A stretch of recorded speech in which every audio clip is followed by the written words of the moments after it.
I don't know if she's gonna watch this, but I think some of my kid friends might watch it. And, all right, really? No, I don't see it on YouTube, I guess. So, hey everyone, hey everyone, my name's John Bloomer. I'm a national expert. You might have seen me from one of the other videos that we have on this channel. Um, Yep. so this is the Thursday night live broadcast, the live commentary. I think, and we're just here to say what we think about the position and analyze the games as they're happening. So yeah. So this is the first game, uh Miles Tisserand versus Nate Hoover. Miles is not a expert, I mean master yet, but he's definitely a strong expert. He's playing his one of his favorite Nimsa Larson setups, and I think he already has a clear edge in this opening because he can simply take the knight for. And this is one after something like D3. I think this is just one really good Nimzo Indian. Like if we just take a good look at, if we take a look at the Nimzo, you get an extra tempo. You can play moves like for example, 95 and like F4, and after moves like castles, I think that it's just a really nice position. I mean, this is like a dream setup for any bird or Nimzo player or any ready player in general. So I think Miles would have a clear edge after E6. So going from the start, on knight f3 d5, e3 c5. This is all very common. b3, knight c6, bishop b2, knight f6, should be five. I think e6 is just an opening mistake. I think Nate would either A get bishop d7 in or B get bishop g4 in because pinning this knight can be hard long term for the white pieces. But after e6, bishop takes can be a little annoying for Nate. Next game on board two is Thomas Babcock versus Eddie Wasserman or Edward Wasserman. It's a very double-edged position. Let's go from the start. So it turns out to be a French win-over variation: e5, c5, a3, bishop takes, pawn takes. This is all standard theory. Knight e7, queen g4. Personally, I think f4 is a really strong move, but queen g4 is theory and the best move. Queen c7. You can take this pawn, but then you get hit with rook g8 and cd4, and this is all fine theory. It's just really hard. Both sides. There is Thomas plays takes, and if you take back with any pieces, then queen c3 checks an issue. So Eddie plays knight e2, defending the c3 and attacking the d4 pawn. Then Thomas takes, you take on g7, and after rook g8, Eddie's thinking on what he should do. I think yes, taking on h7 is the best move because pawn. If you really can't take this because your rook gets trapped, and like so, your rook's just a goner, and so I'm thinking after taking e5, I think something like bishop f4 would give a clear edge for white. I mean, it's not like you're dead winning, but it's pretty hard for black, I'd say, because you just get a ton of development and you're going to start attacking. Um, with that being said, I think Eddie should take an h7, but he's still thinking, as this all varies. This is Sophia versus Ryan. Um, Ryan likes to play the Scandi, so he's gonna play the Scandi. He has his own special variation. I mean, it's pretty he with Queen C7. The engine doesn't like it, but it seems to work out fine after Bishop F3 and E6. He usually gets an equal-esque position. Castle and Queenside's a bit abnormal, but it seems to be okay. Adam B to D7, classic move. KG1, just going for the development. And after Queenside castles, this is just really hard. I guess I like Sophia here because she has the bishop pair and the center space. But it could go either way because it's just the opening. I would think something like knight e4 would be a decent try, even though the engine doesn't like it. Yeah, and in this particular position, I'm a little bit more inclined just to grab space on the king side, go like g4, g5, try and misplace the knight, Yeah, and then that's maybe definitely a because then he can't touch my knight in the center, and this looks a little bit better. Um, but I don't see the engine line. I'm having to be on my phone because my power went out, so I don't have Wi-Fi. So I can't actually see the eval that John sees. But I Well, assume actually, it looks like the bar is stable. yeah, no, you're 100% right. No, G4 is actually the best move here, and top line goes knight b6, bishop b3, and the engine at first said rook takes d4, Yep. g5. After g5, it's just like it can get annoying, but like after knight fd5, the engine just really likes white here because it's just hard to play. This rook's misplaced, and you have a weak pawn on f7 that can fall fast. So yeah, Connor, you spotted the right idea with how noticing. That's nice. Yep. I mean, I've played a This is lot the white side. I actually played almost that exact position against him um oh some wow. ago. And I played G4, and I remember analyzing it, and it seemed like a good idea. Yeah, and it was the best idea. So this is William Murphy versus Norman Marin. William Murphy's an expert versus Norman. He's not, but Norman's still a tough player. Uh, so this is an IMSO Indian, into two variation. I personally play E3, so I'm not too fond of the variations. But after G5, which is the main line, E3, castles, knight F3, C5. I think after A3, I don't know what's going on in this position, but what I do know is that after takes, pawn takes, I think that it's technically equal, and black usually and the better player usually wins. So let's see how this one shakes out later. I always tend to like white in these Well, and because black usually and the I better hate player usually my wins. square So bishop here is let's see black. how this one But shakes out later. yeah, the engines always read zeros. Well, I don't actually understand why, but I believe them. the reason I believe them is because after takes, and something like knight on b to d7 is you can get a Tartikover with b6 and bishop b7. I don't know why I can't draw arrows, but that's okay. Simply because I think after b6, bishop b7, I think that you're just perfectly fine after a move like bc at some point. Even though you give them this center, you can get the open lines, and I think it's usually okay for black to do this and get this position. Not to mention pawn takes after moves like c4, you can get some sort of queenside attack as long as you don't get mated on the king side. It's always very complicated in these kinds of positions, and the engine always finds it to be equal for both sides.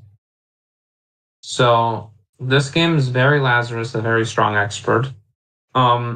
And versus Kevin Ladman. These guys are in the open section, and this just looks like a Samish Benoni. I play the Samish against the King's Indian, and I think it's a really good weapon. And it's too early. I think I don't play knight on GD2. I always play Queen D2 here. And let's say after Queen D2, I think they would take, probably. I mean, that makes the most sense. This is theory. And then I just stop them from playing b5. And then I somehow get this knight to h3. I can finally draw arrows now. Knight to f2 or something like this, and replacing the knight. Those are the two plans I usually play. Something like rook e8, I play bishop e2. And I meet b6 is annoying for me. I don't like dealing with that, but I usually get c knight on b to d7 and I play knight h3. Something like knight e5, I just play knight f2. This is just this is just something I get classically. I see this a lot.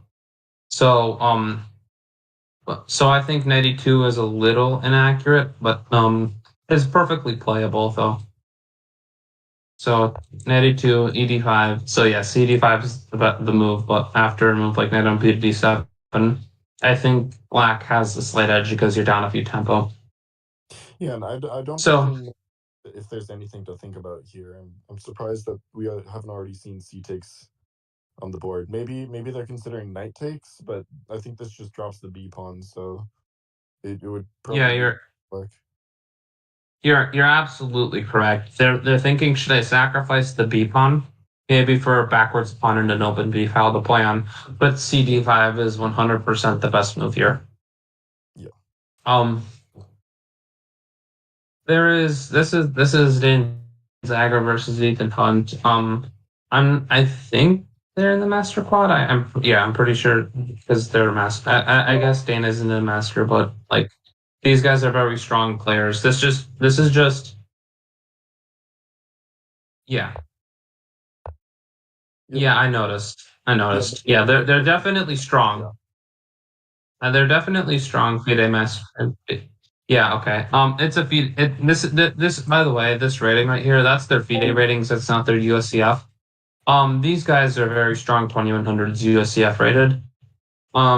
So I mean C4. I'm pretty sure Dane's just doing this just to throw off Ethan Hunt for a little bit, but this definitely transposes into just a Queen's Gambit declined because that's what Dane plays. He was my former coach, so I know what he does. Bishop E7. That's by far the most annoying move to deal with if you're a Queen's Gambit player. CD ED Bishop F4. Yeah, this is just the exchange variation of the Queen's Gambit. Queen's Gambit declined, and I think it's good for white, but I don't think this is the best variation you should be going for because they can just trade, and when you get remove the bishops, it just ends up fruitless because they get 97 and bishop f5, and then when the bishops get traded, it's really equal. It's just really equal, and there's really nothing much to play for. You gotta at least keep one bishop and one knight on the board when playing in the Queen's Gambit exchange. So I think this is already fine for black, and I think if the game's going at the rate it's going, it should lead to a draw, unless of course Ethan just somehow outplays the game. So I really think that there's truly nothing for white to play for. Besides the minority attack, which doesn't work because you don't have a bishop. This is Jeremy Keeler versus what?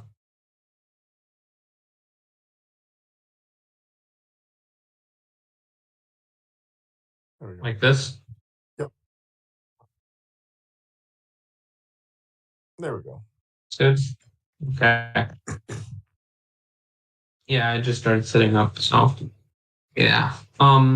So this is Jeremy Keeler versus Albert Yang. Jeremy Keeler is definitely underrated.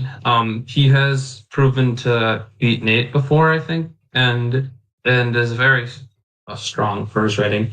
He also likes to play the Scandi in the opening, and after takes, knight c3, queen a5, d4. I mean, they don't play the same variations, none to say the least, and you can definitely get a clean edge. Simply because you get the bishop pair, and there is just moves like queen e2 and queenside castles, and if knight d5, you can just play bishop d2. All you have to do is keep your center space, castle long, and start attacking the queenside, as Connor previously mentioned. This is Jonathan Guerrero versus Robert Donahoe. Two very strong players, I think.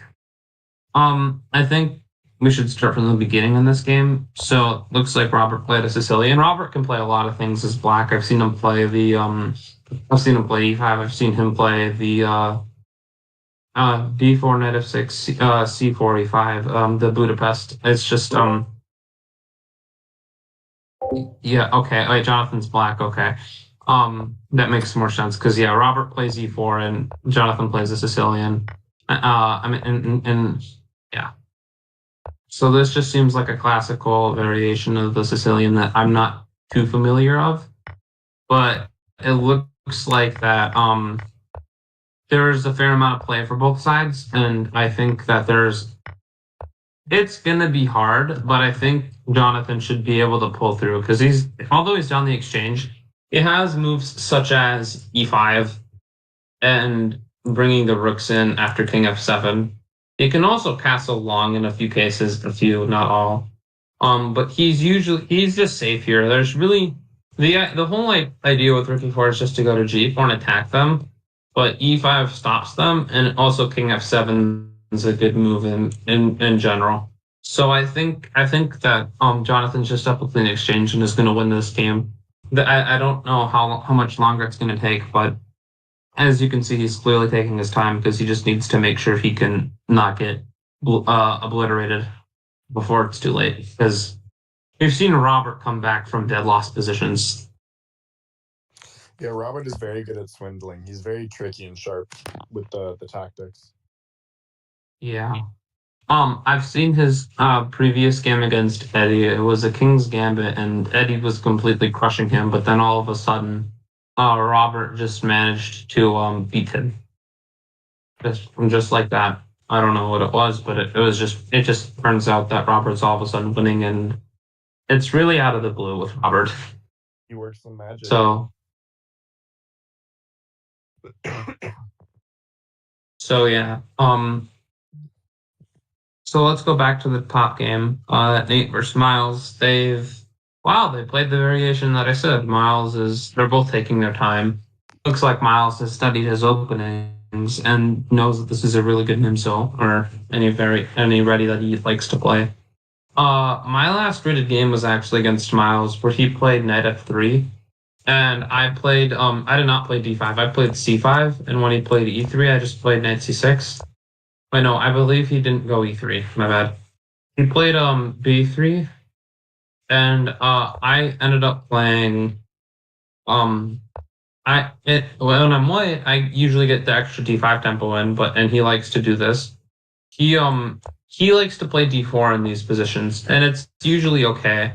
But after takes, I play D5. Takes. I just ended up getting a really good position. He played G3. I just played F5, and it just happened. He just happened to play E4, not E3.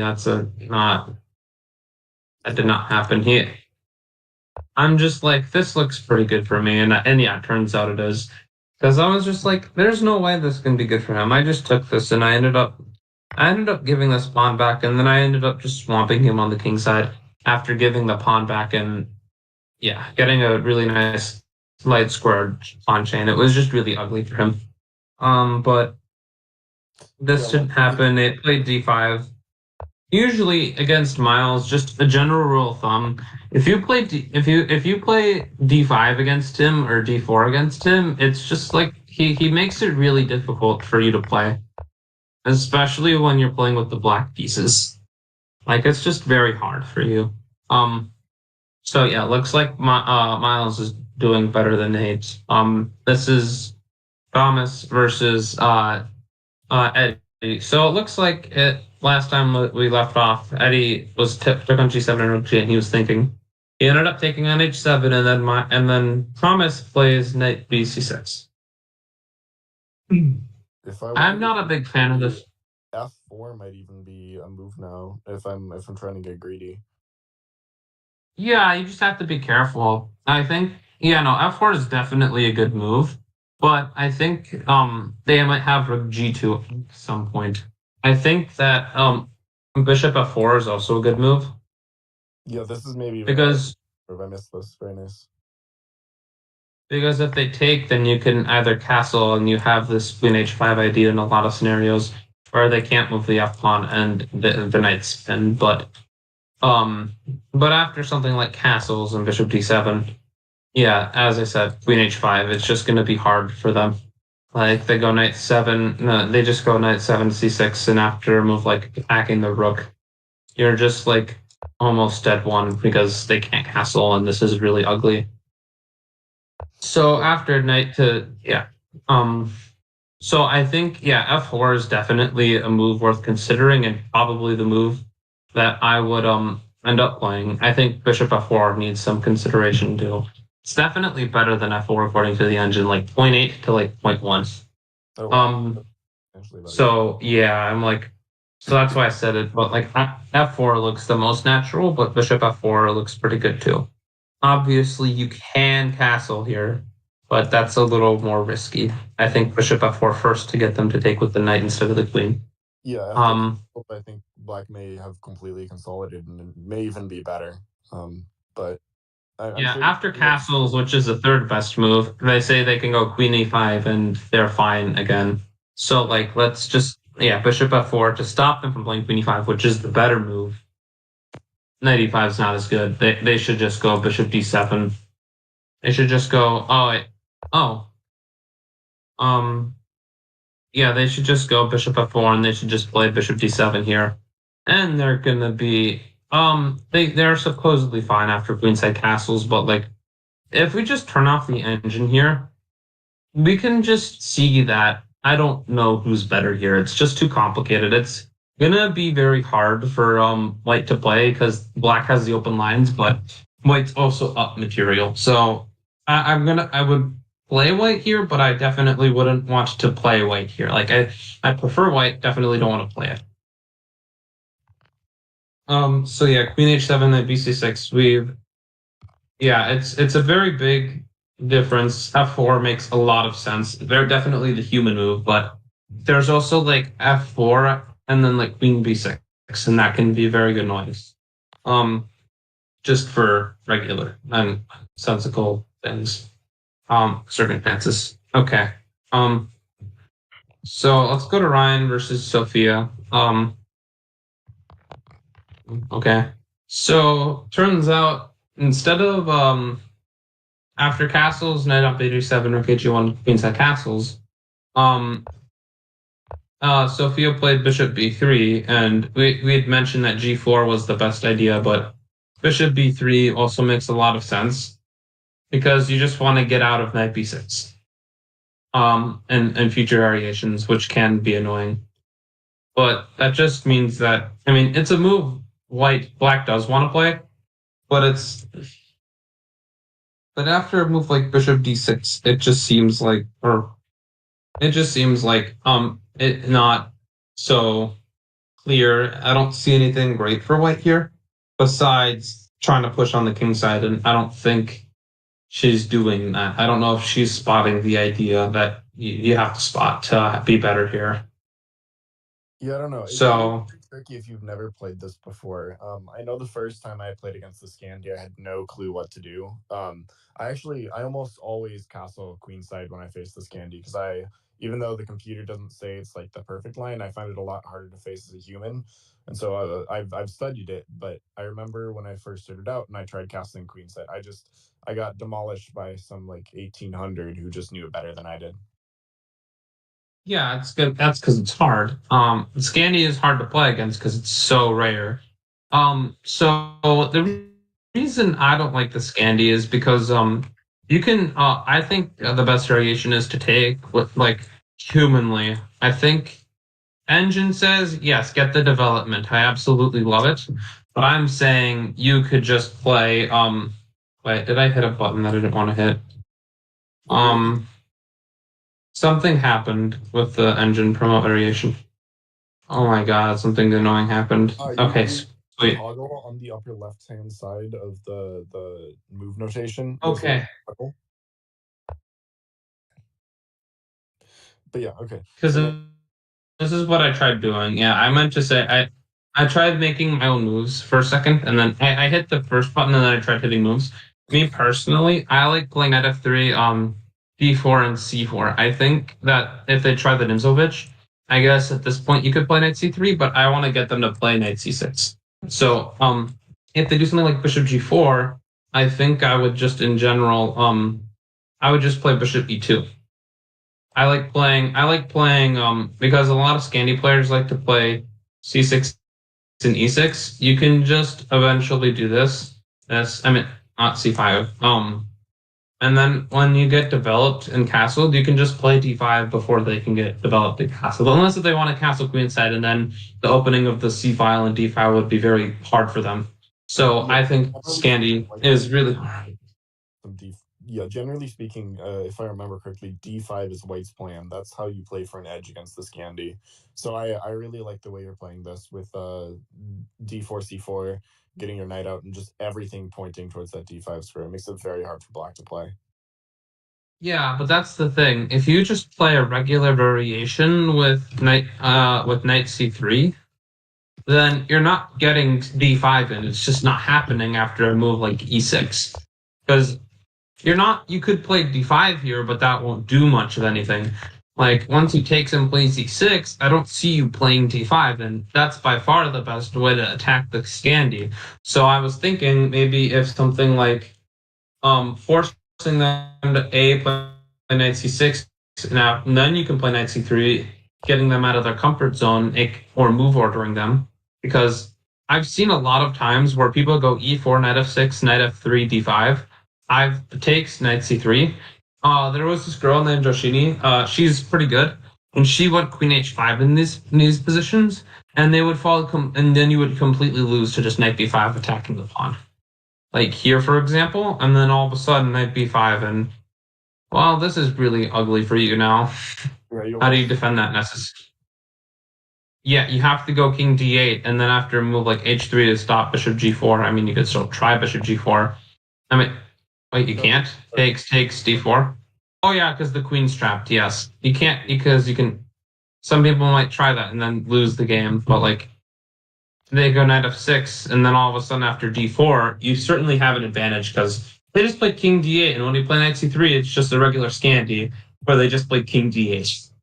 Yep. And sure, you lost a few tempo, but they played king d8. I think at that point you can just win the position.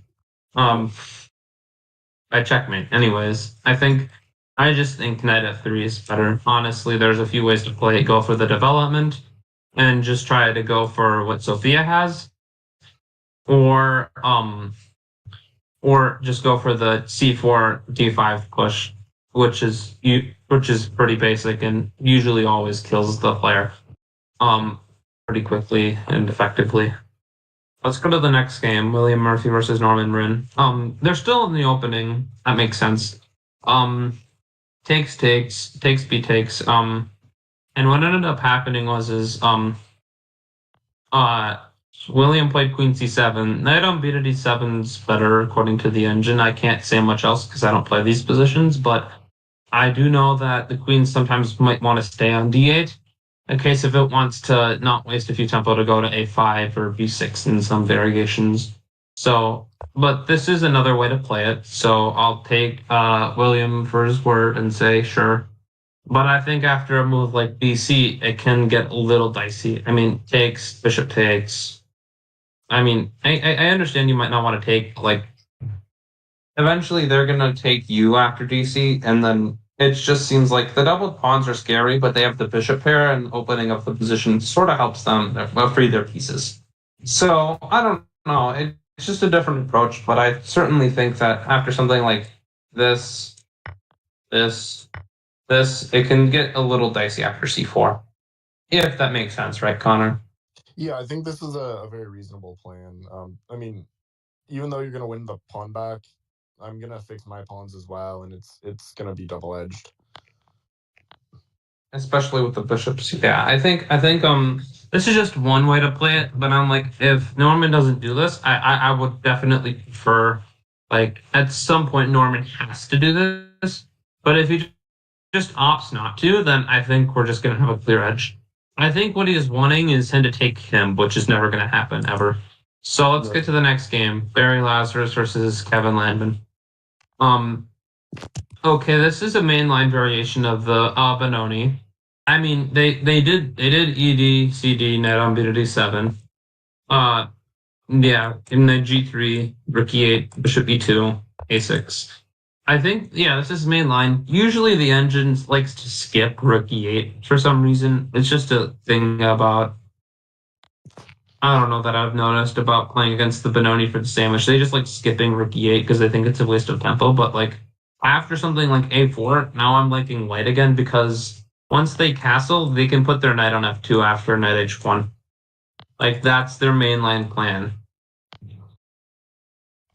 Which is why the reason I don't like this is because, again, why do something like this? Oh, wow. He castled and allowed b5. I don't know if I'd like that. Because you really have to stop it unless if you get a4 in, which in this case you have to go queen d2, and you already have to have your knight on f2 for this to be allowed. And usually if they play rook e8, you just don't allow it. So I'll just go over this again. c5, d5, e6. So, yeah, queen d2 is a move you always want to play. Takes, a6, a4. Like, you have to have a knight on f2. Knight on g3 was not going to be that good.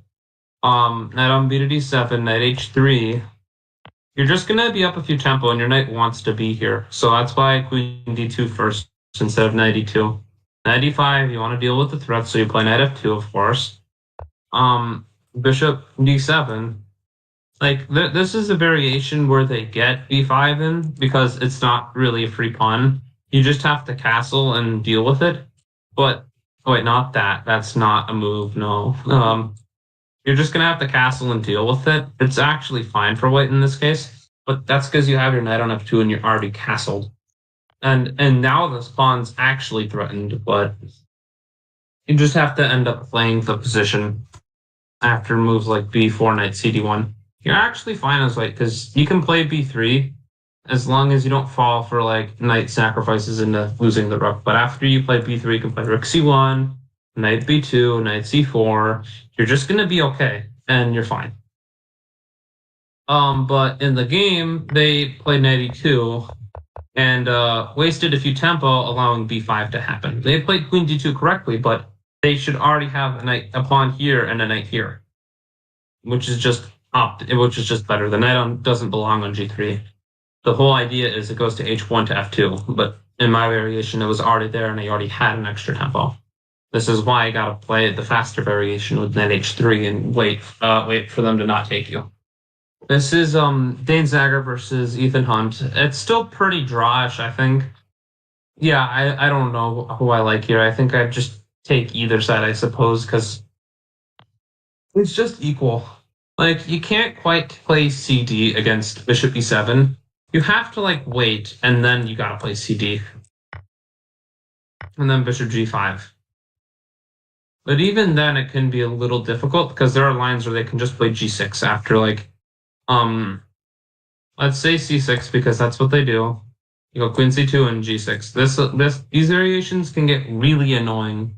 Like, what you have to do is you play takes, and here. And the engine doesn't like it, but this is an old main line that you can do. Right? And you pretty much have to take. Engine says otherwise, but you pretty much have to take. Otherwise, I get e5 in, and it can get pretty scary. Pretty much have to play f6 as soon as possible, but I honestly just think that this can be a little scary. But this variation where you just play takes and bishop f4, you get no play whatsoever after bishop b6. You just get nothing.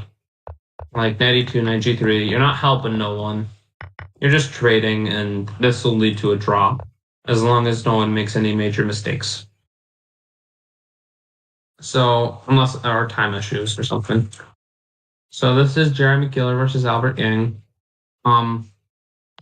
So Jeremy Killer is already equalized. I mean, this is why this Scandi is so tricky, because a minute ago, like after G4, it was like plus 1.8 after H4, and it's pretty much over.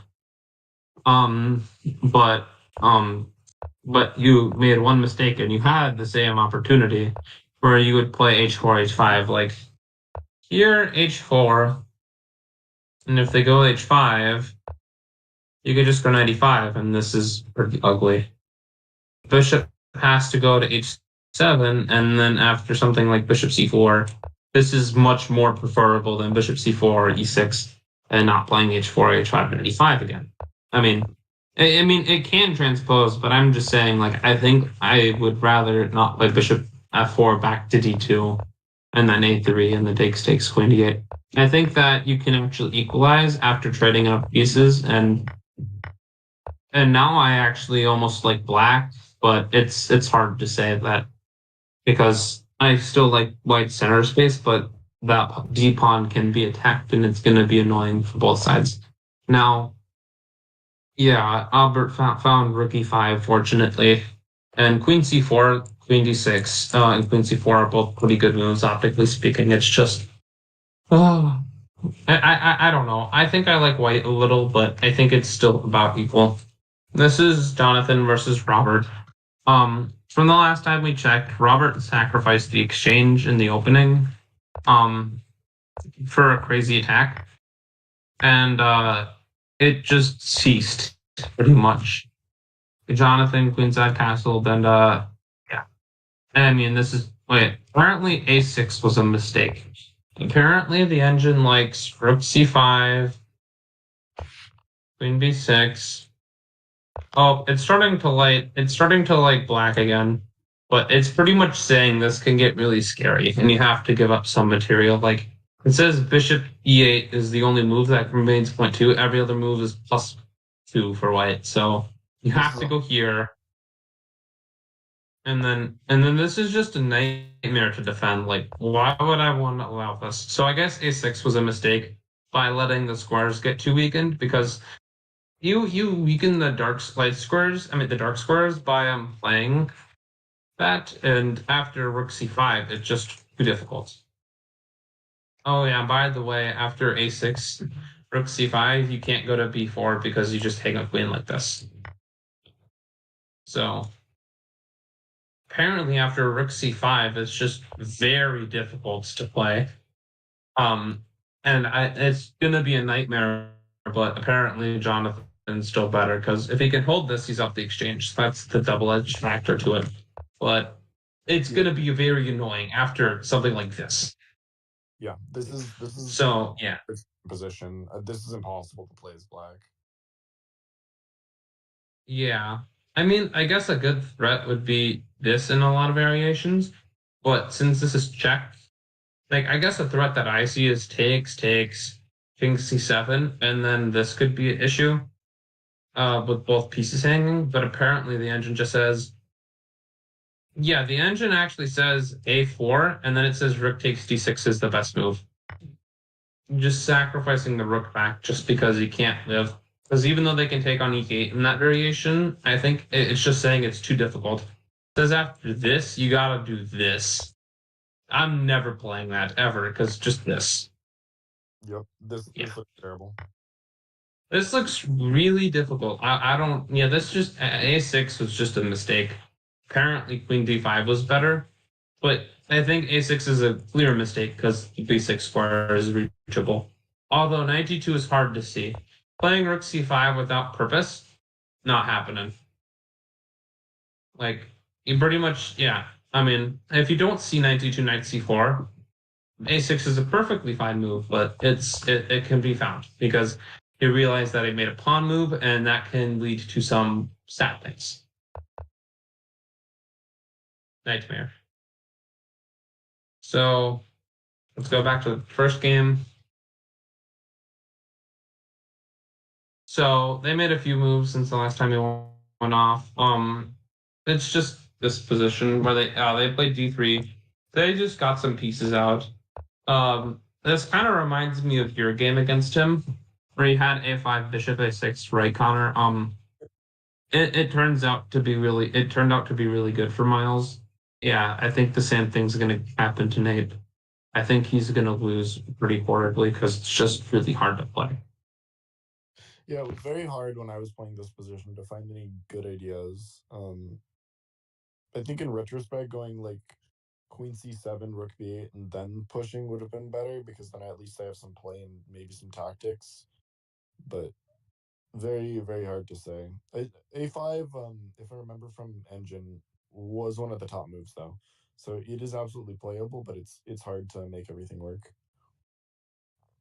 So yeah, the engine actually likes all three moves equally. Rook b8, queen c7, and a5 are all 0.3 in Miles's favor. So I'm assuming what the engine says is those are all three moves Black wants to play, but the same thing will happen, and it's still the same variation.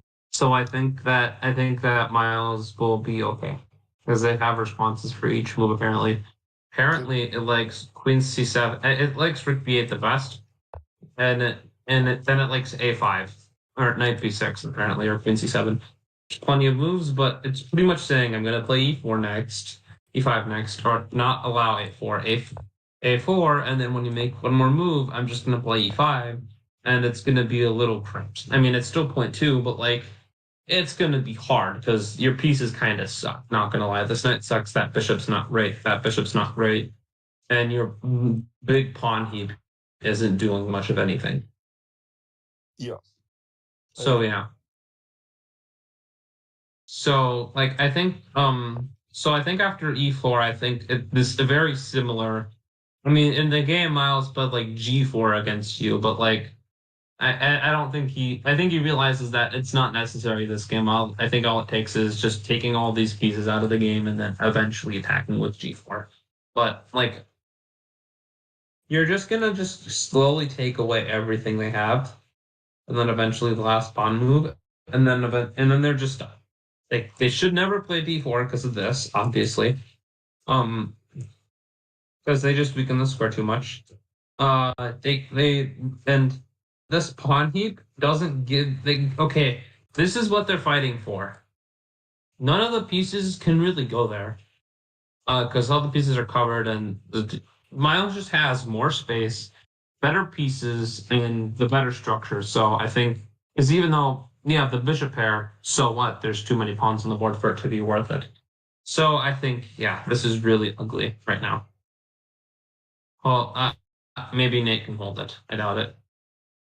This is Eddie versus Thomas. Apparently, Eddie's completely winning now. Let's back up to the last time we saw the game. So we saw Eddie take on G7 and take on H7 and Knight C6, and Eddie found Bishop F4, which is kind of shocking. He might have saw F4 and then not like Queen B6 ideas, which can be annoying. So Bishop F4, Bishop D7, castles. They still found the best variation, and they're still playing the best variation. And apparently, after Queen H3, Knight F5, Bishop takes, Rook takes. Apparently, Eddie is +2 after Queen takes C3, which actually just makes a lot of sense. Like that's just a pawn worth taking. And after something like Queen G7, Bishop G3, you have nothing. Knight here, incoming, putting pressure on the knight, and I think it doesn't matter that it's opposite colored bishops and black is attacking. I think it matters more that I think it matters more that you have two pawns ready to become queens in the long run. And apparently after Rook E5, you can't take because of the pin, but and the knight. But you can play something like Knight F4 and you're doing A-okay after some thoughts of like Knight D3, Knight C5. So it just turns out that after just Queen takes C3, that's just a good pawn worth taking. The other move here is Knight G3, which makes also a lot of sense because I mean you can't take because there's, which is probably why you should probably take it because this is the best move. If that's the best move, I don't know why I can't take this. Apparently, after Knight F5, Thomas is doing better than this. To be fair, they're both good variations, but like I might rather take the exchange. If that's me. Looks like Knight G3 and Queen takes pawn are both good. But they're the number 1 and number 2 options. Oh yeah, and by the way, I have to mention after Knight G3, Knight E7, it says Bishop E3 is the best move and not even Knight F5. It says Knight F5 is the number 2 move. And apparently Bishop E3 is +1.5 versus +1. I'm like, and compared to +2, which is Queen C3, like the variation that I just said, apparently this is a whole point better, which is just kind of surprising. I think I would rather take the exchange rather than take the pawn on C3. Even though taking the pawn on C3 makes a whole bunch of sense. Let's go to the next game, Sophia versus Ryan. So Sophia ended up playing G4, but she ended up playing Bishop B3. Ryan played H6 and met G4 with G5. Fair, I suppose. Excuse me. And it just seems like Ryan's like turn off the engine here. I don't know. I think, but minus the fact that it says +1, I think that Ryan's actually consolidating. Like Sophia has to play H4, and that might not even work right away because the G pawn's going to be hit. So I don't know. I think I wouldn't prefer Ryan, but I definitely wouldn't prefer Sophia over Ryan. So I'd say about equal in my opinion, but an engine always finds a way. Apparently she found King B1, which was the number 1 move. Then Ryan played Bishop G7. So yeah, the engine likes H4 here, which makes a bunch of sense. It's just the pawn break you play for. And I was right, you should take. And after something like Bishop F4, you apparently get some initiative. I think after Queen A5, Ryan's doing a little okay, turn off the engine, it's going to be hard to play. But I mean, I don't know. I just think that Ryan should be able to survive this. It's just not going to be easy, personally. So yeah. Do you have anything to say about this? Yeah, not so much. King B1 is the move that I also know. It's never a bad move. So if you don't have any move, why not play it? But yeah, this H4 idea, giving up the pawn, that's a little tricky to see, especially if I'm facing such a strong player like Ryan. I'm not gonna play it unless I'm certain it works. I think you scroll down a little bit. You might want to recenter by scrolling back up. Yeah, I scrolled down a little bit. I tried going through the notation and trying to delete H4. Yeah, my bad. Yep, there we go. Like this. And then Bad. yep. But yeah, this H4 idea is a little hard to find. I would not have told you plus 1.4. I would have told you white is a small edge, simply because I feel like they have a better grip on the center. But I would never have told you, this much, especially if the top line is this H4 move. So practically I mean, yeah. equal. Yes. And I think the engine actually likes this so much better for white because yeah, you were right about the space thing, but I also think it's something that the bishop pair after h4 the position's going to open up and the bishop pair will be stronger long term. It could be trying to say that, but I also but I do think that black, practically speaking, should be able to do fine after some knight d5 ideas, which always exist in the Scandi. So yeah. Yep, I agree. Let's go to the next game. Emily Murphy versus Norman. Yeah, I think so this is the previous position and takes c4. Yeah, I guess he didn't like taking, which makes a lot of sense. And he kind of got what William wants. Apparently queen a5 checks winning. Norman played a move too fast. Yeah. Yeah, queen a5 check. Yeah. Queen a5, you have to move your king, or maybe you can go queen block, then you lose another pawn, I think. Takes here. It says bishop c3 best move because the pawn on the knight's hanging. But like if you go here, for example, after knight d5, it's just completely crushed as check and stuff. Yeah, I feel like and if queen d2, you can just play queen takes pawn.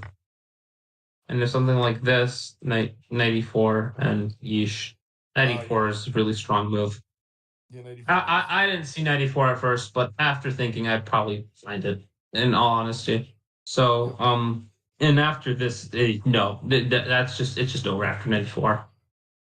Well, yeah. I would have to say that, apparently, yeah, queen d3, best move. Yep. And after queen a5 check, queen d2, de, fe. Yeah, clear advantage black here. I just think, yeah, up a pawn, pawn's bad.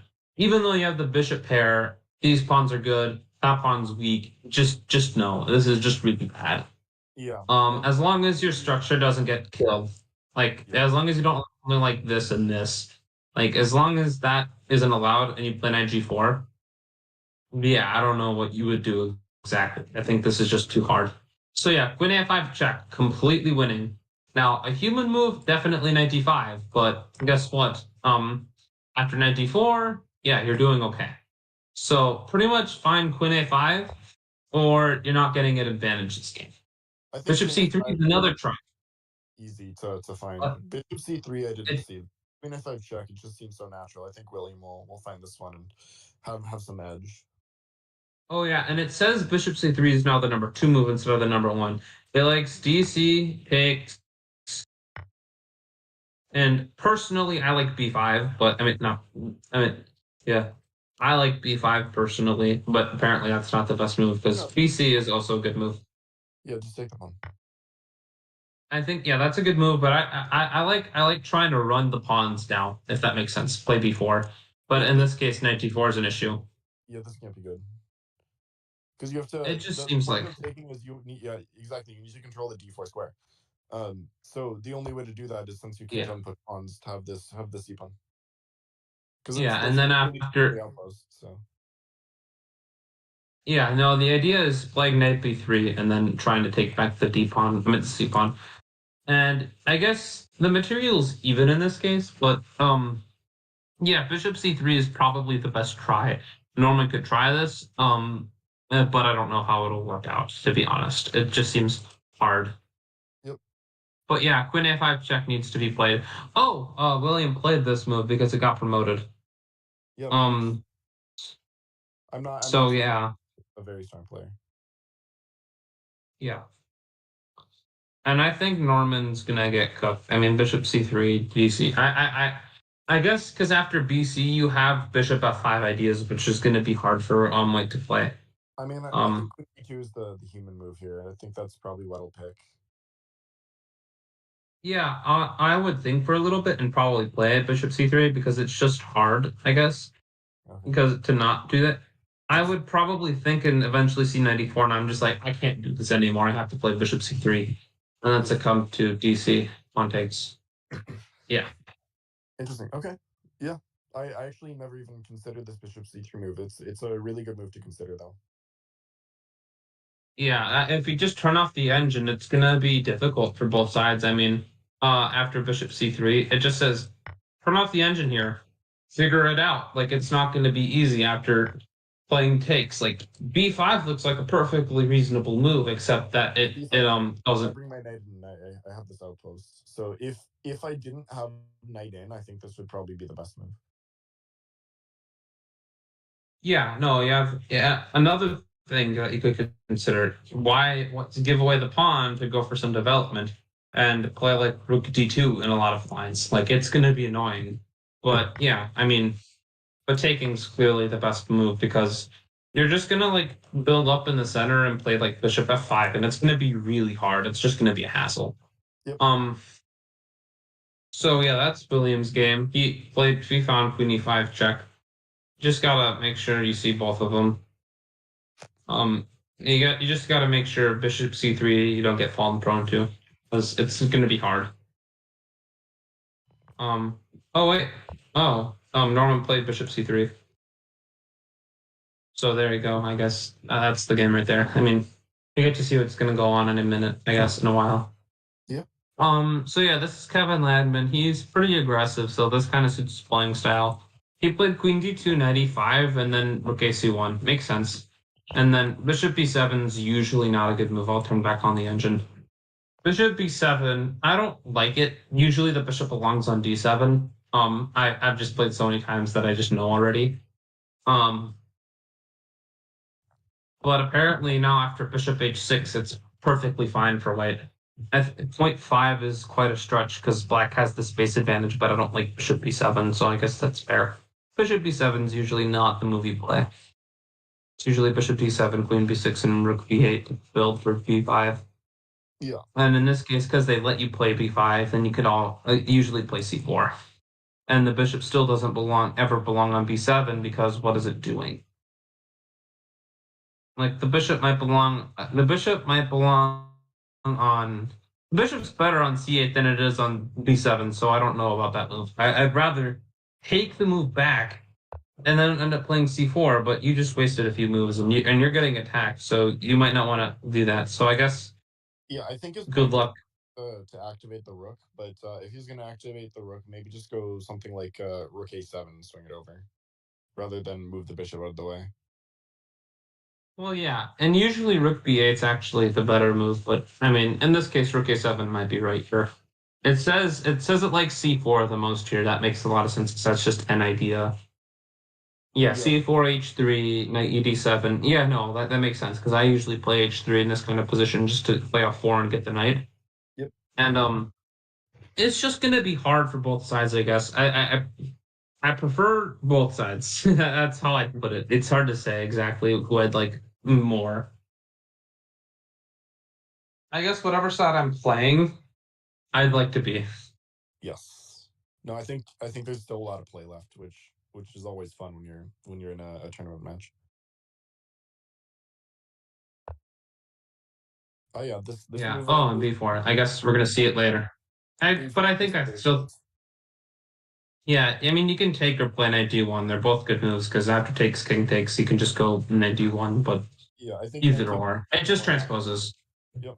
Knight d1, I think, is the far more natural move because after it takes, you take, you hit the queen, then you have to see this bishop f6, and it can get complicated. But Yeah, no, I'm thinking something like this. And the BC3 you can just play this, but that's me personally. Yep. No, you're right. No, Yeah, no, that's my calculations actually. yeah. So I think this is by far the best. Yeah. Yeah, I know. I'm just thinking that's probably what I would do. Yep. Yeah. Yeah, yeah, no, I think both sides. I think I like white better because the attack's just getting better and better. I think eventually, at some point, you can just try and sacrifice after taking on G7, of course, to put a knight on F5. Even though it's one knight, it's still hard. Yeah, knight G1 makes the most sense. What I would have played too. Let's go to the Dane Zagar Ethan Hunt game.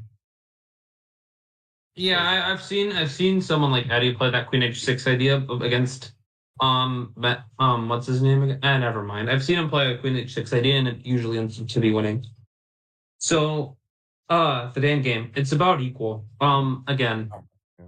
Apparently after H4, Dane is better at point two, but I'm like, there's no way. Like it's still drawn, but like at this point I'm like it's hard to say who I'd rather prefer. I What? definitely prefer black here just because of the double rooks, but I also don't see any way to make progress. Maybe long That's term. exactly what I'm thought. Maybe long term white is better because the double pawns, but it's an H pawn that you doubled, so it wasn't even a good pawn. So yeah, I'm thinking this is just gonna be nothing.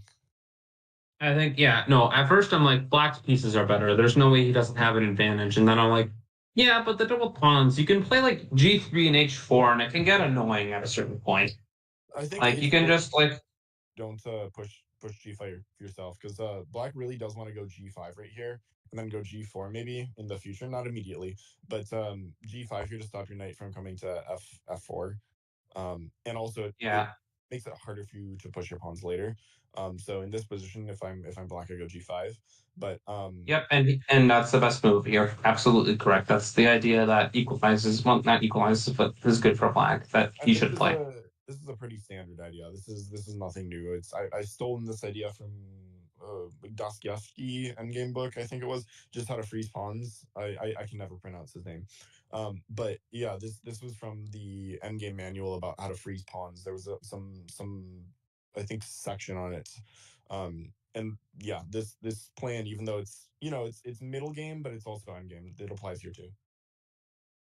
Yes, because it's just a middle end game. Because there's rooks and knights on the board. Technically, when the queens are off the board, it's supposedly quote unquote end game. But there's 4 pieces on the board, so it's more of a middle end game. It's just a hybrid. Exactly. Yeah. Yeah. No, I think. Yeah. So a middle end game is what it is. That's what I'd call it at least. Albert Yang versus Jeremy Keeler. I like Albert's position. Oh God, I think. Yeah, that's fair, but I think that rook's pretty tracked on H6. Oh, I didn't even see this. Like you have to go. Yeah. I was. No, I understand. Yeah. No, then. So yeah, you have to go. Yeah, that's fine. Honestly, yeah, no, Queen D2 or Queen C1 are the 2 number 1 moves, obviously. Because Queen D2 is the best move. Queen D2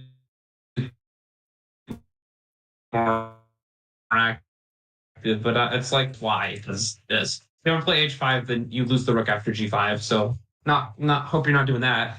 G5 just I guess is a plan, but like the knight E7 stops it because of G5 and then knight F5. So good luck doing that.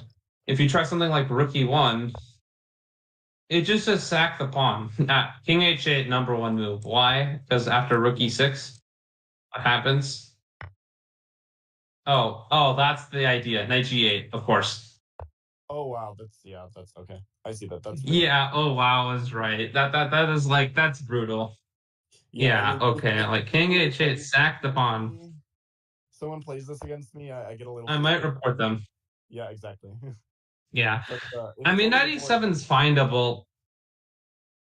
Yeah, I mean, if If this is your it's, I plan, mean, it makes sense, but this is a I hard plan mean, to. it's definitely hard. I'm like, knight e7, I guess to stop g5, which does make sense. And then I realized that there's probably more than one way to attack the rook, and you could probably find that with 70 minutes on it if you spend 30. Yeah, So I don't know. I think it's definitely findable. And when he finds it, I think Albert would resign very quickly after that because I you're don't just know. down the exchange. It's definitely worse. Yeah. I think I have to go. I'll analyze this one last position with you, and then I have to head out. I haven't. I got home late from work, so I have to eat dinner, and then also I've been having a sore throat, so Yeah. I'll probably Yeah. Okay. I know. I know. That's fine. get. Yeah. Okay. Yeah, Robert's Yeah. better. Yeah. Robert's better, definitely. 1.4. No, but like exactly this plan just to go to b6 is completely crushing. But apparently, engine likes queen g4, Yeah, this is and yeah, the fork. and if just this, then you can just take on g7 at this rate. At this rate, yeah, you're completely dead because none of your pieces are doing anything. Your queen's on a8 for crying out loud. Your queen's in jail. Like talk about alpha zero, and these rooks do nothing. This does nothing. You're just stuck forever Yeah, and I'm ever. gonna go on and work some magic here.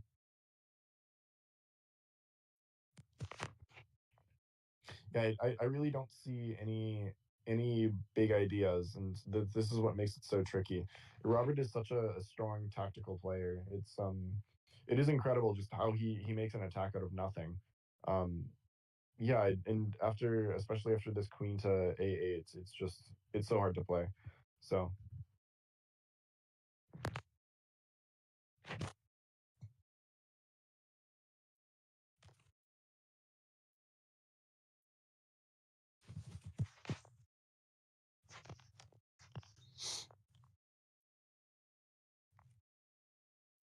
I can't tell if we've temporarily lost John here. I know the connection has been a little bit shaky. Oh, it just shook up this one time. But apparently after queen d4, this queen b8 move would have been completely. I mean, Interesting. bishop takes Hard move to takes after knight takes. No, but you lose the exchange back. But you have to say, you know what? I'll chuck the exchange, but at least I'm not dead. Sure, yeah. So I mean, if you see the engine eval, but as black, maybe you're thinking, oh, I can unwind and do something, but yeah, so tricky. yeah, it's saying chuck the exchange just because you have to, and then just try living without the exchange. I mean, it's gonna be equal in material, but at least you're not losing the game. But after queen a8, you're completely lost after queen g4. Yep. Oh, wait a second. In the game, they played bishop c4 instead, which also makes a lot of sense, but apparently you can unwind with bishop f7. Like, yeah, bishop f7, I think, is the only Wait, real chance. and then after this, you can just take the bishop now. Because, so wait, why couldn't you take the bishop in this position? I'm forget. Oh, queen takes g7 is still completely winning. Okay. Yep, because your rook is trapped. Exactly. And the other variation. Your rook is no longer trapped. Yes. So in this position, yeah, your rook's no longer trapped, and that's just a free bishop. Okay. Yep. Yeah. So yeah, you're probably not at this rate. At the rate it's going now. Now I think I like Jonathan again. So Chris, are you gonna take over for Connor now? I mean, it's fine. Oh, my bad. Okay. See ya. Thank you for having me. Great. Bye. Yeah. Okay. So, Chris, you here? Or still muted?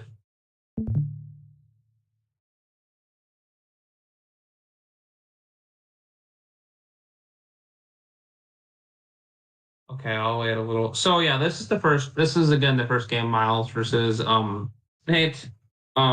Last time we saw the position, it was Miles had just played e4, and Nate ended up playing knight b6, which wasn't one of the top three moves we discussed, but it's definitely a reasonable move worth playing. Miles castled long as the usual plan in this position. And after a5, he just plays a4 because you're going to have to try and build up on the b file and then sack on a4. But I don't see that happening after a move like bishop c3. And I don't even see a single move that you could use on the b file because the knight on d2 and the bishop on c3 work so well together. And no, d4 never does anything because you have moves like bishop c3, d4, you just have bishop a1. But that's also going to take a lot of time to build up on the b file. And by that point, Miles could probably at least try something like this, and this, and then no more b file sacrifice. So I honestly, again, for Miles, and especially after Nate plays f5, that's just a usually terrible move. I'm assuming the idea is the idea that Nate probably had was ef5, but it just weakens squares. I'm not exactly sure what you can do. I mean, like rook e8, rook h1, bishop f6. I mean, bishop f6, you can just go after them apparently, and this is going to get really ugly. Yikes. You don't want to deal with this. This is just really bad. And if rook f5 here, I think, you can just try getting in with the knight, attack the c-pawn, and after something like queen c7, play f4. Why f4? You can't take because, I see, you just get an insane initiative and this bishop does nothing. And it keeps this rook out. I mean, you could try this. I mean, you could try takes, and bishop a6, but then after queen g4, you're getting completely demolished after rook f7, knight moves and taking on g7. You're gonna die. It's already plus 10 here. So yeah, this apparently you just can't take the f-pawn. ef5 is the best move. Rook f5 apparently gets killed some. I mean, f4 is pretty crazy. I don't think anyone's doing that, especially if they can just like not take. But you can just move the other rook to f1, defend the pawn, and we just have a stronghold on e5. And as long as that pawn never moves, that bishop sucks. And if that bishop goes to a6, then it does nothing to begin with because you can always play DC at knight takes because you just have enough pieces. It's just not good. So yeah, you should definitely play ef5, but I'll see what Miles does. Because if you don't play ef5, I mean, you could totally opt for takes, but I'm not the biggest fan. The engine also, there's literally, okay. The engine says the third best move because the second best move is to take on d5. No, we don't want to do that. Is after fe, de de it does not like because we have the center. It likes knight c6, taking on e7. That's a variation you could play, but definitely ef5 is the best move. It's just what the position calls for, and is pretty classically the best. And this is the game on board 2. Wow, okay, so last time we had the position.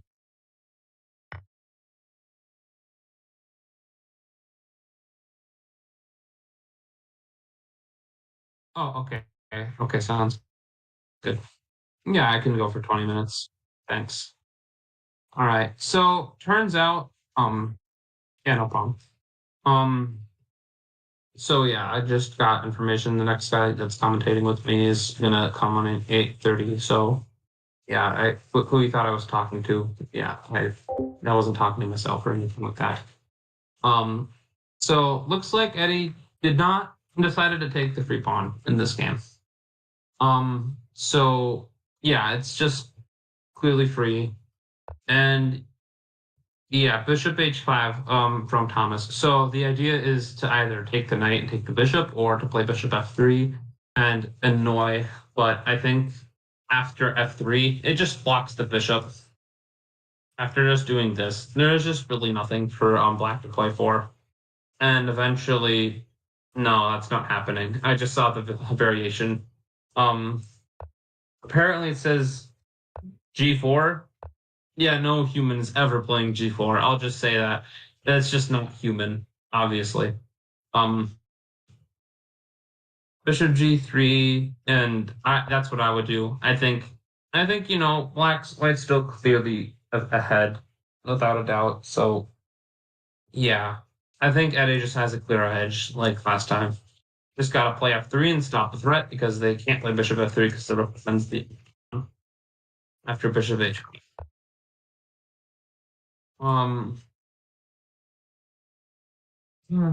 This is the game that we were in that for the Ryan game. Not a lot of moves have happened because we've been speeding the analysis along. Ryan played bishop g7 as we saw, and then knight e2. I mean, the idea is pretty standard. That makes a lot of sense because you want to go to okay, I'm blanking on arrows.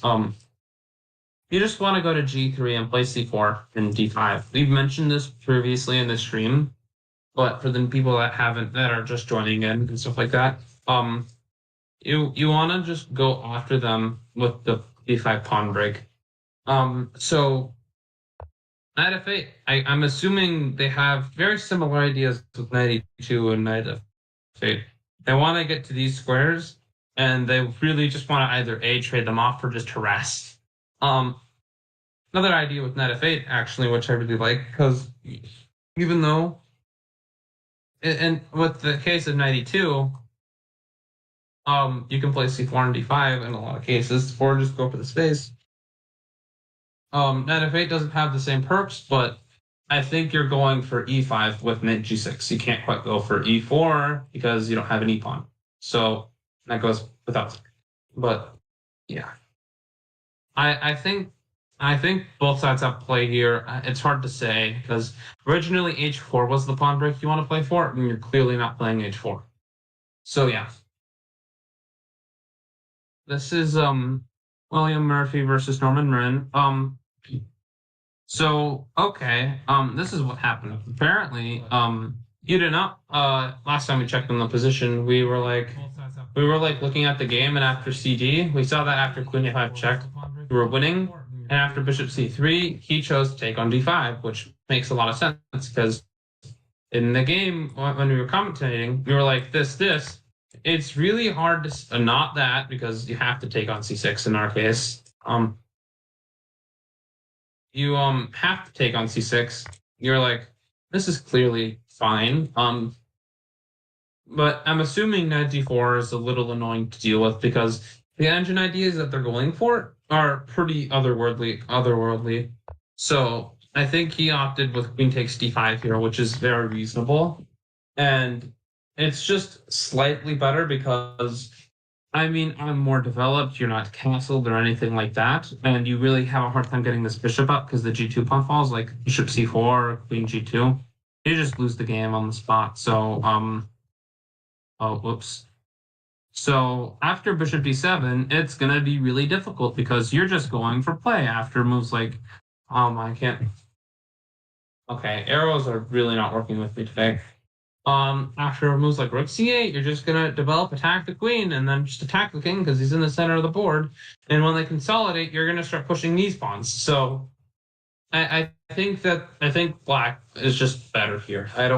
Not as good as the other variation, which is hard to say why it's better, but it's definitely. This is definitely a good variation that's more solid for black, but it's definitely safer for white.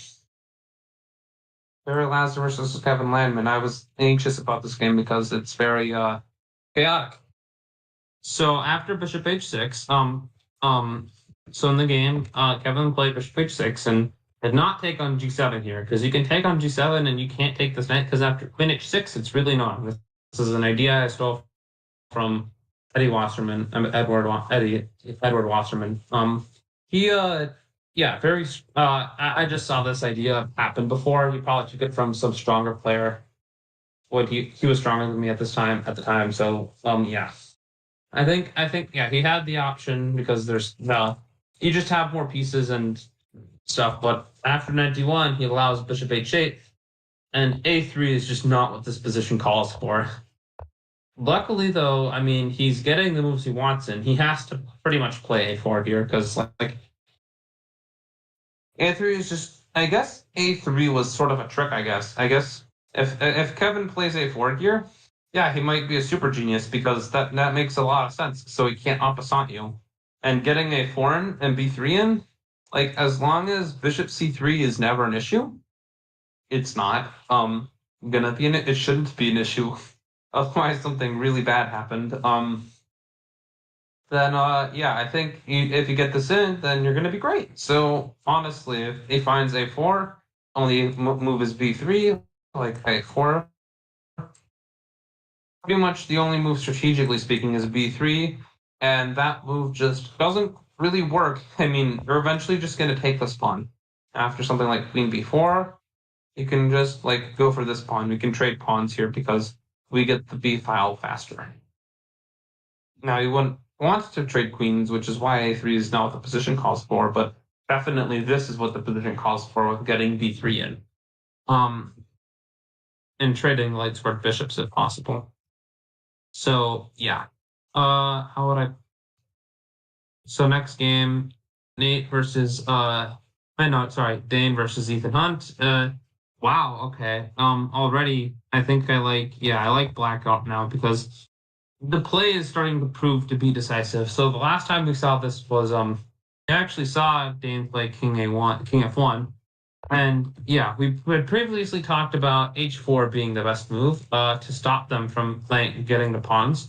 But he allowed g5, and after this, I think Black's just making waiting moves until something's gonna happen, and something's happening. You're gonna get torn apart because it's too closed and you don't have any play because you deliberately traded bishops because you played a bad opening because you played the Queen's Gambit exchange is a good opening because the Carlsbad structure is good for you, but if you get all the bishops off immediately, yeah, nice try, that won't be good for you anymore. And then you're gonna get outplayed because because what Dane did was he pretty much rerouted his pieces. I mean, yeah, that's fair, but like he didn't play h4 to stop him, and now he's gonna get killed. I mean, probably. I mean, that makes the most sense. g4 looks like it's a pretty good move for advantage.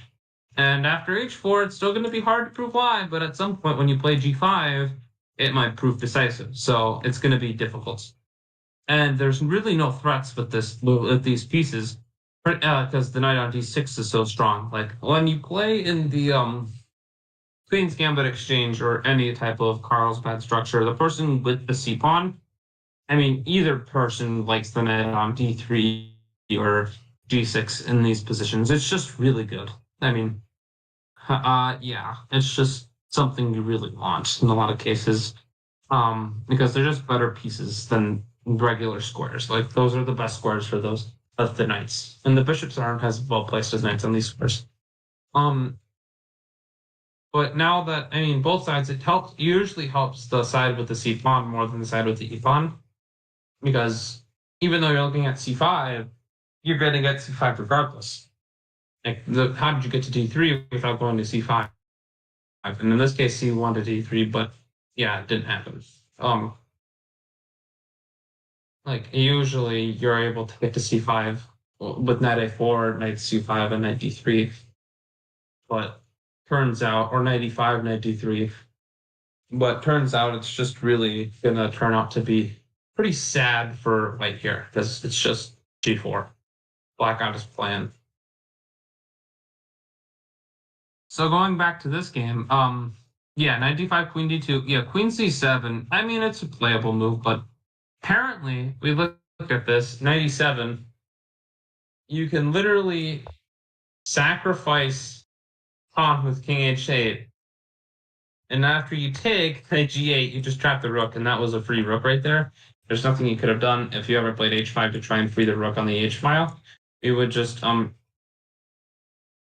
shut you down with g5, and if you ever played g5, then you would just play here and not there. That's illegal. That here, I'm taking the pawn, I'm taking the rook, and that's over. So yeah, that's like so inhuman. Like that's just not played. And g5, so you're getting the move in. So in the game, the reason why g5 was an idea was because so we can't play g5 when you play h5. So we're gonna play h5 if you move this pawn. Or we're gonna take and play h5, and you don't want that to happen. Unless if your rook's trapped after like knight 6, knight g4.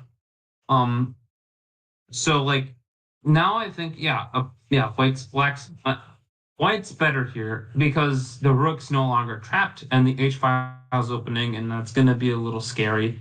If you had done this plan instead with king h8 and knight g8, yeah, I think some people might report you for cheating, or I don't know. It just seems hard. But yeah, this is Jonathan versus this is Jonathan versus Robert. So in the game, this was a Sicilian. Robert had a crazy bishop, a queen to g4 move because there wasn't a free bishop, and like this is it, and you can't take this bishop because you can take on g7 and the rook's trapped. But in the game, Robert wasted a move with bishop c4. And now you can't go queen g4 because the bishop's hanging and the rook's no longer trapped. And it might be a fork, but I think, like takes on d6, takes on g7. After this, like you're gonna like take the bishop and this rook's trapped. Yeah. No.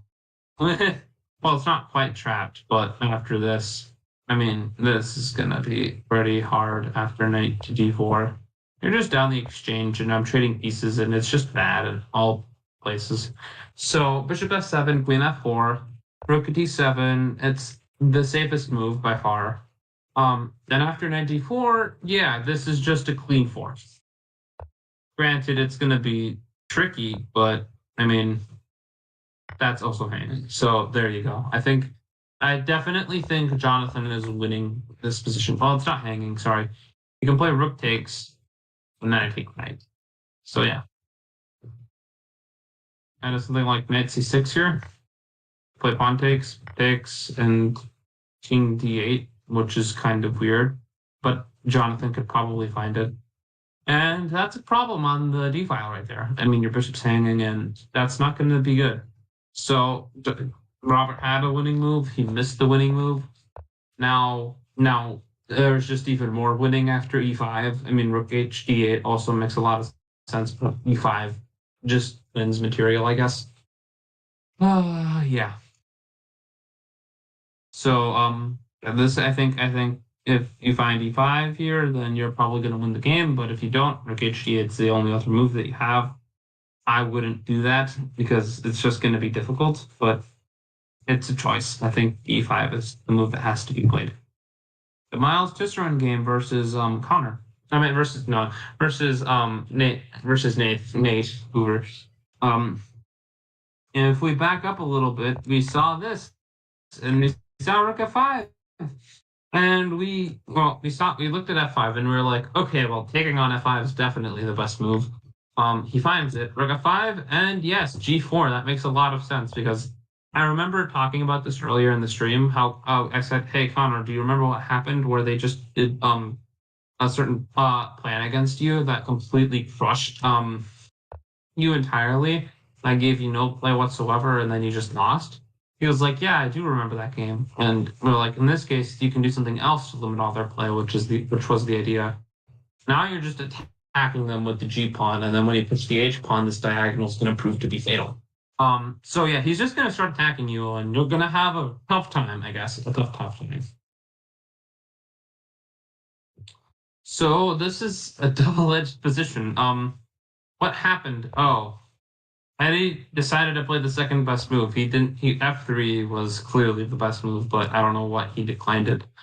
He just decided this was good for him. And after queen e5, I mean, it's just too double-edged for me. I don't know. Like, turn off the engine here. Yeah, I don't know.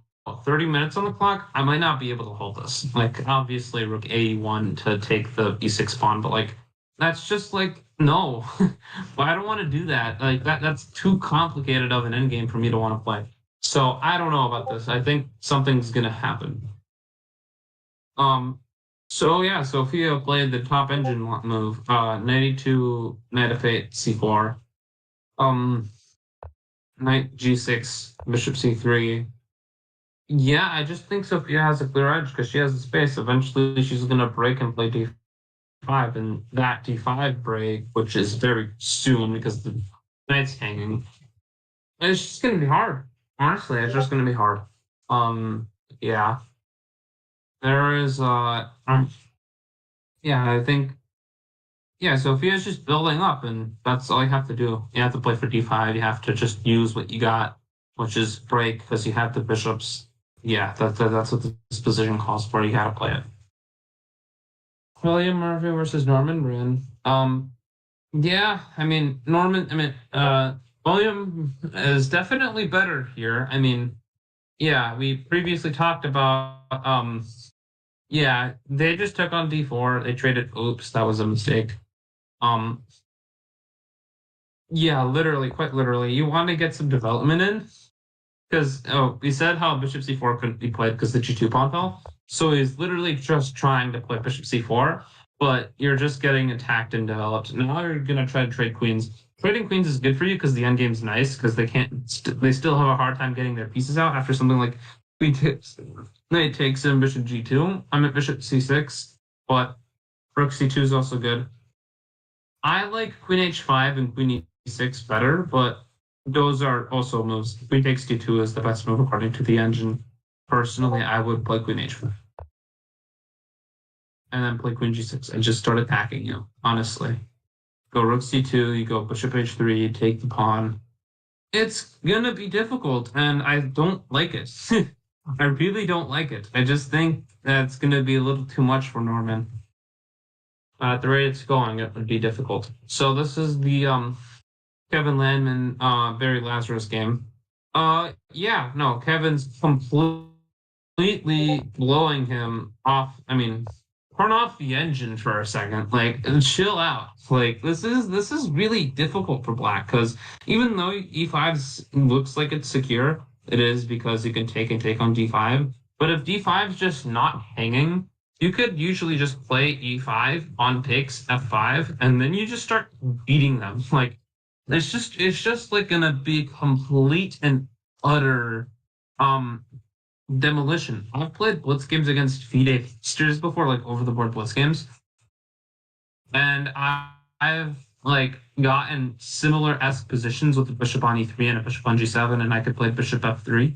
Obviously, I don't have like a3 in and stuff like that. I have like a4 in, like I'm supposed to. But like I've just had games where I would completely decimate the FIDE master and just beat them, eventually being up piece, and then excuse me. Okay, well, yeah, it looks like the Dan Zagger Ethan Hunt game is going smoothly for Ethan Hunt. Turning back on the engine. Yeah, no, I just think okay, zeros again. Sure. Oh yeah, because this exists. Like in this position, instead of rook h8, you had g4 here before they could stop you with knight e5. Now they can maybe stop you, and then something will happen. But I don't know if knight e5 is getting played. G4 was the mainline idea. Now you don't get to play g4. I don't know what's going to happen. Because you're just getting stopped. This is Jeremy Killer versus Albert Yang. And Jeremy Killer is completely winning because, yeah, the knight went to h4 and rook takes g6 check is winning. Yeah, good luck finding that. I mean, it makes sense, but like, no. Rook takes, pawn takes, and then after something like this is like only 0.5. Are you kidding? Yeah, no. After queen h5, it's hard to say. You have the exchange, two pawns and a knight versus the rook. The only reason I like black here is simply because the lines are too exposed, but honestly, the lines can go either way for both sides. Personally, I like black, but it's gonna be white that's pushing. In the game, however, knight h5, he played gf6. That is just not the right move. You can just play knight f6, and the queen has nowhere to go. Like, wherever the queen moves, you just go, like, queen f4 or something. Or knight g4 in some cases. After knight takes, you have knight g4, you also have queen f4. You just pick up the rook. Rook f6 is also a move, but knight f6 is substantially better. You don't even have this anymore because you can just take, and no more free knight on h5. So yeah.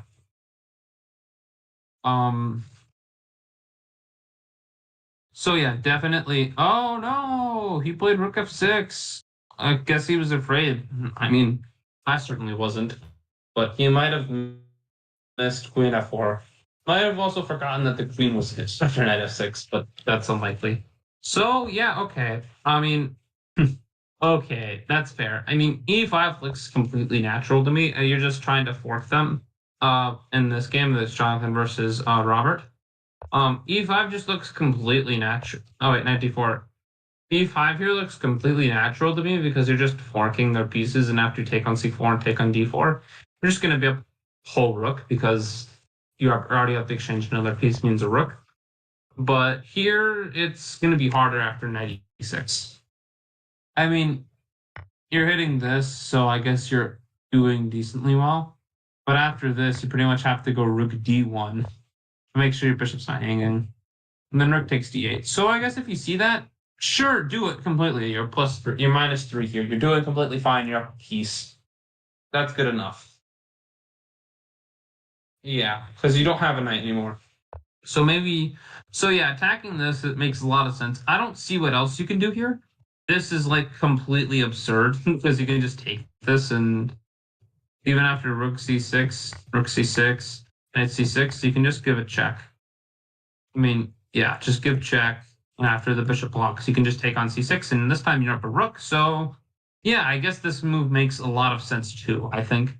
I think black is definitely winning here. So yeah, good luck, Robert. You're definitely down a bunch of material. So yeah. So good luck. This is the Miles Nate game. So 95. So you're giving away the G pawn simply for the open G file. Like if you take this guy, I guess that's a problem too, since after G5, Nate played rook A7, knight E5 attacks the stuff. And now apparently G6, and you're completely mutilated because after HG, then you could just play rook DG1 because eventually this is coming too. And that's completely, and they're completely done. They're just dead. There's nothing they can really do. And if you meet G6 with H6, there's just knight f7. I mean, pretty much the best thing to sacrifice the rook, but like, let's say you make a move, bishop a6, for example. What's the threat? Mate in 15, of course. I mean, granted, it's easier said than done because it's like, I mean, I guess queen e6 is there too, but like, come on. It's not gonna be like, here, knight f7, like, no, not that. After h6, knight f7, you're running out of moves. Here, just bishop f6. And if it takes, then just like queen h5. You don't even have to take the pawn check. It's better to take it this way. This is just bad. This is just really bad. After queen e8, g6, goodbye, I guess. Like, you're done. It's game over. And yeah, g6 is not an easy move to see because, I mean, like bishop f6, but then you just take on h7, and all of a sudden, after king h8, I mean, you can just go. I mean, either rook. This one's more thematic, but like the other one makes sense too.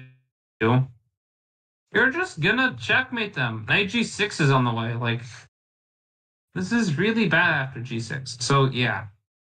And there was no bishop g5 because this is hanging, and so queen 8 kind of seems forced, but then g6. So yeah. Goodbye. Oh, so this is an interesting position. It's about equal. I mean, yeah, definitely. So I said this, and I was like, they probably have some stuff. Rook e4, rook takes, pawn takes. So rook e1 is +2. I'm not buying it. I'd rather play knight f4. I mean, granted, knight d4 is kind of hard to see, but like, queen c3 is annoying for sure. Like king b8, No one's playing king h1. I mean, unless if you're crazy. I mean, you might if you're cheating, but I don't think Eddie likes to cheat. So yeah. No, I think I like white here, but it's gonna be even if the queens are off the board. Never mind. The endgame should be relatively easy for white because these pawns go burr anyways. So next game is Sophia versus Ryan. We were here a minute ago. Ryan just played knight h4 attacking the queen. And queen h1, the best square. And now you might play f4 at some point. Or d5. Probably f4 at some point. So now, I mean, I'm pretty much just talking about all the ideas, but on all the pawn breaks. Oh, Chris, is that you? Hello? Okay, you're here now. Okay, I thought I heard something. Okay. Yeah, right now I'm on the Sophia Ryan game. Yeah, I know. I'm like, this is definitely hard for Ryan. It's just too many pawn breaks, and when the position opens up, it's just gonna collapse for Ryan, unfortunately. This is why I don't like this Scandy. Then there's this game of William Murphy versus Norman. Norman's consolidating. I don't even know how this happened, but like it was completely busted for Norman. Like a few how many moves ago? Like, I mean, 7. And 7's quite a lot of moves, but like, it's still like, it just wasn't accurate enough. And now all of a sudden it's just too drawish, and there's not too much of anything for either side. I think Norman's consolidated and is going to get a draw. What? Okay, apparently I made a move. Something happened, but the DGT glitched. Anyways, yeah, rook d8 makes the most sense, but after something like queen b3, it's just drawn. It's pretty much, it's just drawish. I don't know how else I would put it. This is Barry Lazarus versus Kevin Landman. What do you want to say?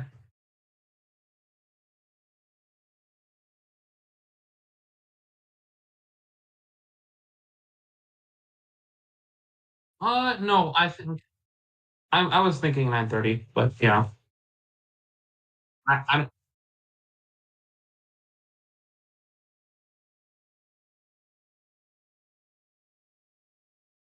I think I'll go around the table like 2 or 3 more times, and then I'll be done. Yeah, like after, yeah. Thanks. I do have to say that yeah, this game is definitely draw-ish. Probably still slight favor for black because the outside pawn, but yeah. This is the Connor. No, this is the Barry. This is the Barry Kevin game. Um, yeah, completely crushing. I mean, as I had mentioned that you just have to build for e5 previously, and bishop f3 defends the d pawn, and after you play e5, you're just building a little more. And yeah, you're gonna get e5. I mean, it's happening. It's just there. And knight d7 is not gonna save you because e6 is just gonna be a little much. c4 check, no biggie. You just hop the king over to the corner. And you're getting, I would say, mutilated, but I mean, anyone can easily throw away this attack pretty quickly. I mean, it's not going to be easy to throw away the attack because, I mean, like, come on. Like, this is also fine. DE is also okay. FG6 is also good. Like, there's a lot of good moves. I thought I read it wrong. But, like, the attack can run out of steam quickly, so. But it's definitely there, so I think after e5, I think it's pretty much over because you've built up for it, and black just moved all of his pieces away to stop it. So, yeah. There's also this, but I wouldn't go be so greedy. So, yeah, no, but knight b6 and e5 is definitely objectively the best. This is the Dane Ethan game. It's just equal as I mentioned. Dane found 95, so it should be fine for the rest of the game. I mean, like knight e4 is an idea where I mean, like knight takes, and you'd eventually play f6, booting the knight to just go g4, but like it's gonna be difficult. So I guess it's gonna be drawn. Like every single line according to the engine is just zeros. This is the Jeremy Killer Albert game. Yeah, I mean, I don't know how, but like it's just like it just seems to be that Albert's completely consolidating his garbage rook on h6. So I mean, previously the last time I looked at it, we looked at GF and we saw that knight f6 was just completely winning. Like it just wins a rook because no matter where the queen goes, it doesn't matter because queen if the queen goes here, you just play knight g4 because it attacks the queen and the rook and the queen's defended. Queen can't go here, here, here, here, here. I mean, it can go here, but then you get forked on g4 here, and then all of a sudden, ooh, that rook's gone. So yeah, I mean, you could try this, but then that rook's still a goner. So yeah, too many ideas to win the rook, I think, but apparently rook f6 and knight e5, and all of a sudden after king g7. Queen e3, and it's not completely over. I mean, it's still worse significantly, but like there's only apparently one move that maintains +1. Apparently this and h5, and we can sacrifice a whole rook because for hg and rook and gh7, it's hard to stop this pawn. Like it's just hard. Like king h8, and all of a sudden queen takes f4 because can't. I mean, like this is just brutal. With h8 queen, and if you and there's some forced mate. You don't even have to calculate that there has to be a forced mate, but we do know after this and after taking the knight, there has to be something here that leads to mate. I mean, it's just instinct of a chess player. Like king f7 here, and then just mate because of the pawn. Like it's getting trickier and trickier after king g7. Yeah, most definitely, it's getting hard after queen e3. So like finding rook f5 in that position after like queen e3, like knight f4 seems supernatural, but apparently h5 is winning, so you have to go here. Like that's kind of dumb. Like that just seems like it's not right. And if you go something like here, now knight f4 because there's no more h5. Like that's crazy. Like come on. Like no, it's just not. It just seems unreasonable. This is the Jonathan Robert Donahoe game. What happened? Oh, this is one of the lines we discussed. 96 takes, check, takes. You're just up a whole piece. You're just up a whole piece. You're just up an extra knight. You just have to get your pieces out, and then you're good. Yeah, I don't think there's much analyzing that last game. It's just gonna be over soon. So yeah, we looked at the Nate Hoover Miles game. Yeah, we looked at g6 being completely winning. Takes, and yeah, either rook is good, but h4, like this is clearly the better one because eventually h4 is going to be an issue for them. This is just going to be completely. Oh, they did not play g6 yet. I just turns out I had that in already. I was like, I thought they played that. Never mind. No, Miles still hasn't played g6, which is dead one, pretty much. Like, after some further analysis, yeah, that definitely makes it look smart and probably losing. Oh, no. That's not good. Thomas is completely winning. Like, yeah, he found the best move, and Eddie just blundered straight up. Like, king h1. Rook h8. Oops. That just happened. That means if knight g6, you can just take this or this. Rook h3 is mate 4, but this is just brutal. Oh my god. King h1, rook h8. That's just oh god. Oh no. Takes rook h3.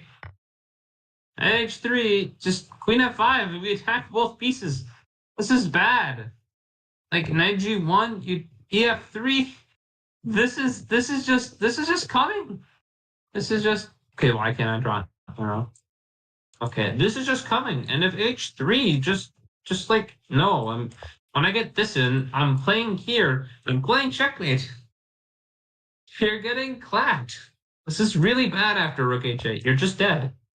Just dead. And this just falls to checkmate after queen takes, rook takes. I mean, like, come on. No, I didn't see rook h8 at first, but I wasn't spending that much time on the game.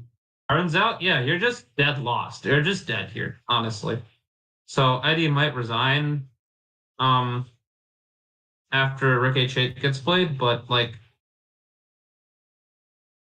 wait a second, what? Knight f3 was played. Did Thomas forget to hit his clock? No. Okay, he hit his clock now. Yeah, he's dead. This is the Sophia Ryan game. We just looked at it. Ryan just played one move, rook h8. I think this is just like completely. I don't know about it anymore. I think that you're fine. I think that I don't think you're fine anymore. I think yeah. Apparently d5's winning. Hard to say exactly why. I mean, okay, well, it is easy to say exactly why because there's a pin, and after CD, after a bunch of trades happen, because your queen on h1's looking at d5 as well, you're just getting completely, you're just, the bishop pair is too strong in this position. Like, this is an example where the bishop pair helps. Yeah, this is just bad.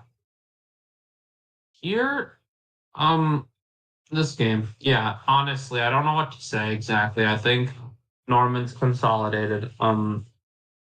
Definitely drawish. Drawn with perfect play, of course, but like Flag still can try to push. Doesn't mean it will happen. So like if Rook D1, for example, B5 isn't an option, but it's a good try. I mean, like, come on. Like, no. Like it's just unrealistic to play for much of anything here. I mean, I guess William Murphy would like to play simply because he doesn't want to lose rating because Norman's like 1700 versus his 2000, but like this is drawn. I don't think there's much to be proven about this. This is yeah, okay. Barry Lazarus versus Kevin. I know I mentioned that knight b6 was the best move and with e5. And it still is the best move after the engine looked at it a little longer. But apparently, knight a5 is a good move. And yeah, that too. That's also a good move. It was the second best move.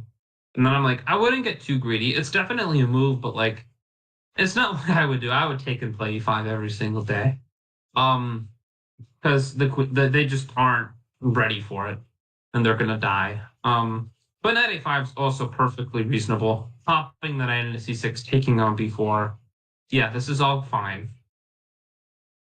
Ethan Hunt versus Dane. Yeah, okay. Only one move has happened.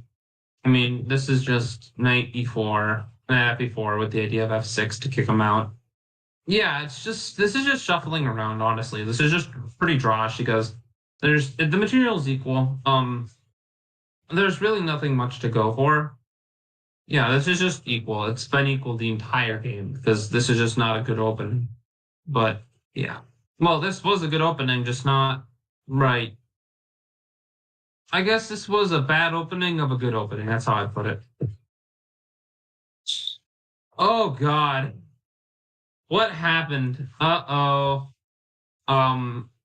Yeah, okay. Jeremy Keeler just completely blundered an entire piece. What the heck? Yeah, okay, that he can resign now. I think this is over. This is just a free piece because yeah, okay. This is the position. Rook f5 is winning because eventually you're going to play knight f4 and you're going to get to that knight. At that rook in the corner. But this just loses because that's just a free knight.